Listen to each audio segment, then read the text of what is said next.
శివపార్వతుల నివాసం.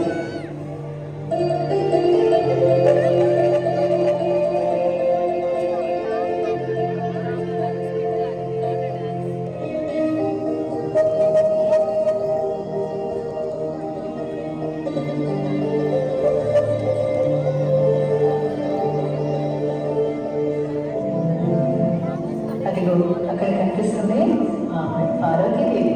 ఏదో ఆలోచిస్తుంది. ఏంటో చూద్దామా?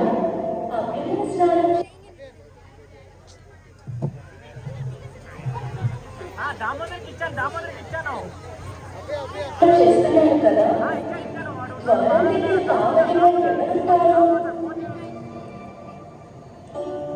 ప్రమదగణాలందరూ మహాశివుడితో పాటు ముఖ్యమైన పని మీద వెళ్ళారు. ఇప్పుడు ఎలా?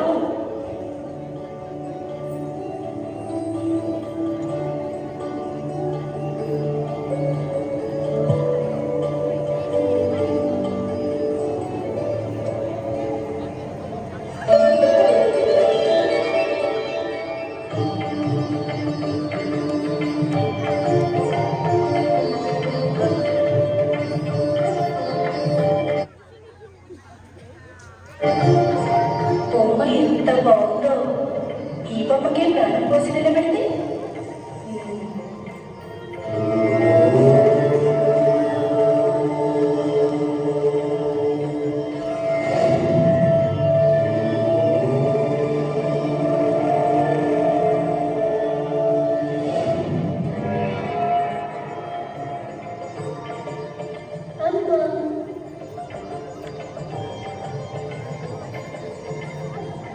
ఎంత అందంగా ఉన్నావో నా బంగారు తండ్రి.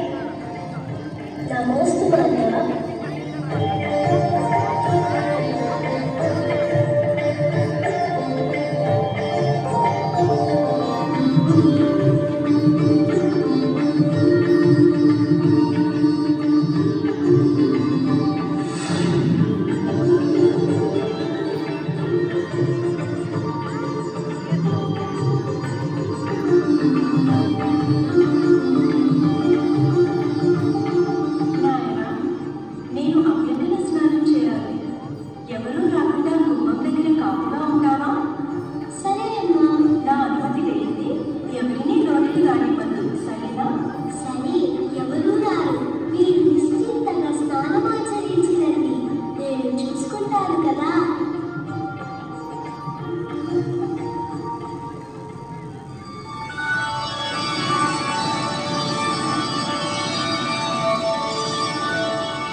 నా మందిరంలోకి వెళ్ళడానికి నాకే అనుమతి కావాలా? బాలక, ఎవరు నువ్వు? చెప్పండి. నేను పార్వతీపతిని శివుడను. నేను పార్వతీ తనయుడిని. పార్వతీ తనయుడా? సరే సరే, దారి వద్దు, లోనికి వెళ్ళాలి. అమ్మ అందరినీ ఎవరు లోనికి వెళ్ళకూడదు. ఏమిటి మొండితనం? నేనెవరు తెలుసా? చెప్పాలమ్మా, పార్వతీ తనయుడని. దారి వద్దు. కుదరదని చెప్పాలగా. నా కొడుకు తెప్పించవద్దు. నాది అనే మాట. దారి వదులుతావా లేదా? ఎన్ని మాటలు చెప్పాలి? కుదరదని వెళ్ళినండి.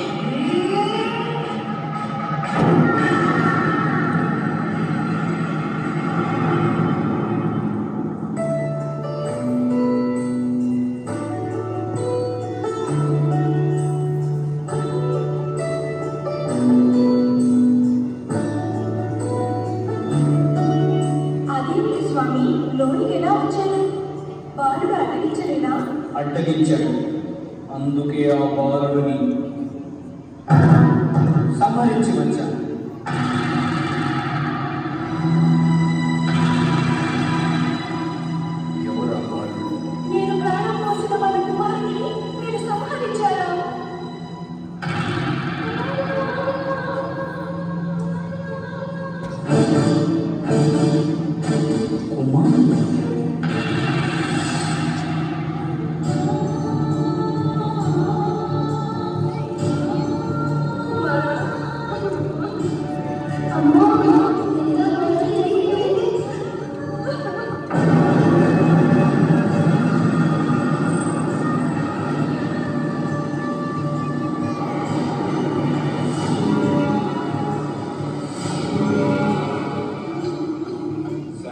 పార్వతి మాత. ఎలా శాంతంగా ఉండగలను? నా బిడ్డ నాకు కావాలి. సోదరి పార్వతీదేవి, నీ పుత్రుడు నీకు తిరిగి ప్రాణాలతో లభిస్తాడు. శాంతించు సోదరి, శాంతించు. అదెలా సాధ్యం? నా శూలంతో దిగబడిన తల మళ్ళీ అక్కబడు. వేరొక ప్రాణిదల నుంచి ప్రాణం పోయాడు. ప్రముదులారా, మీరు వెళ్ళి ఉత్తర దిక్కుకు తల పెట్టి పడుకున్న ప్రాణాలను తీసుకురండి. అలాగే స్వామి.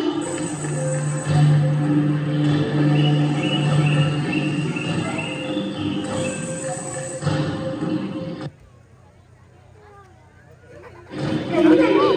అదిగో ఏనుగు. త్వరగా పట్టించండి.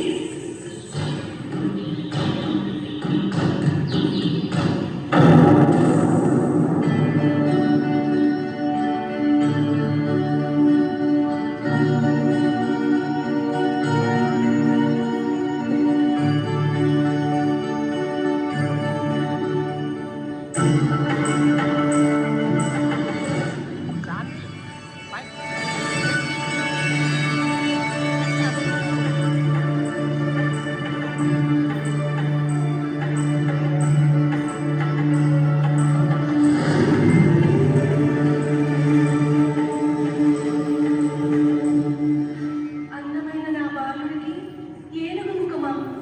లోకమంతా హేళన చేయదా? అమ్మా పార్వతి, అంతా విధికి జరిగినదంతా ఒక కళ్యాణం కోసం. నీ పుత్రుడి గజానుడిగా పిలవబడుతూ ముల్లోకాల్లో ఏ శుభకార్యం జరిగినా మొదటి పూజ అందుకుంటాడు. విఘ్నాలకు అధిపతిగా నిలుస్తాడు. ఇతనిని పూజిస్తే అన్ని విఘ్నాలు తొలగిపోయి అంతా శుభమే కలుగుతుంది.